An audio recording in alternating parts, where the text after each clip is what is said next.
که در این برنامه شما رو با نحوه بازدید جعبه فیوز کالسکی آشنا کنیم.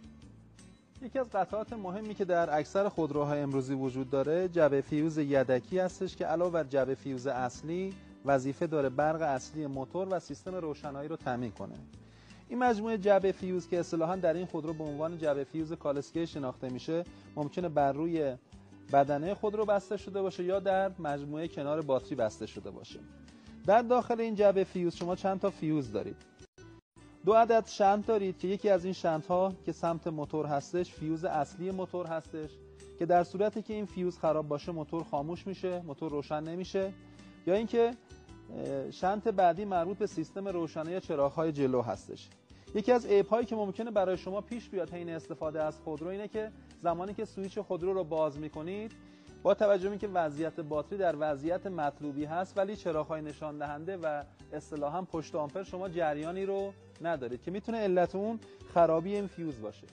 این فیوز که معمولاً یک تیکه فلز هستش، معمولاً فیوز قابل ذوب نیستش، ولی در برخی از خودروها این فیوز قابل ذوب هست و سیمی هست که با جریان‌های حدوداً 70 تا 80 آمپر میتونه ذوب بشه و جریان خودرو رو در مواقع اضطراری قطع کنه.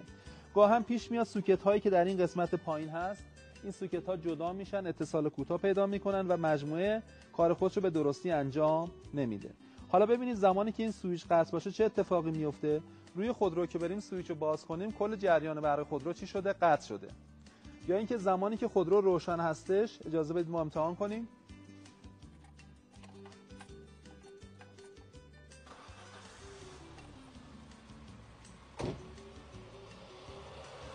زمانی که خودرو روشنه اگر من این فیوز رو جدا کنم موتور خاموش میشه.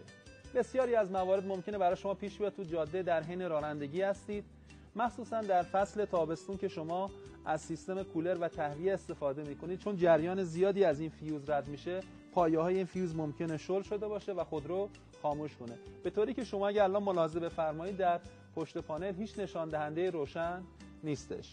فیوز رو جا میزنیم، روشن میکنیم.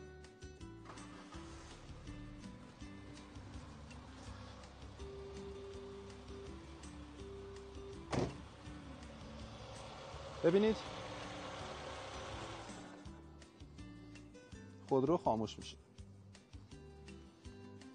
فیوز دیگه که اینجا داریم مربوط به چراغ‌های جلوست یا سیستم روشنایی هستش. زمانی که شما این فیوز رو جدا کنید چراغ‌ها چی میشه؟ خاموش. یعنی در این سیستم اگر یادتون باشه در برنامه قبلم یادآوری کردیم برای چراغ‌های جلو 2 تا فیوز داریم. یه فیوز شنت داریم که زمانی که این فیوز رو جدا کنید هر دو چراغ خاموش میشه. یه فیوزی که مربوط به سیستم روشنایی و فیوز 30 آمپر هستش وجود داره.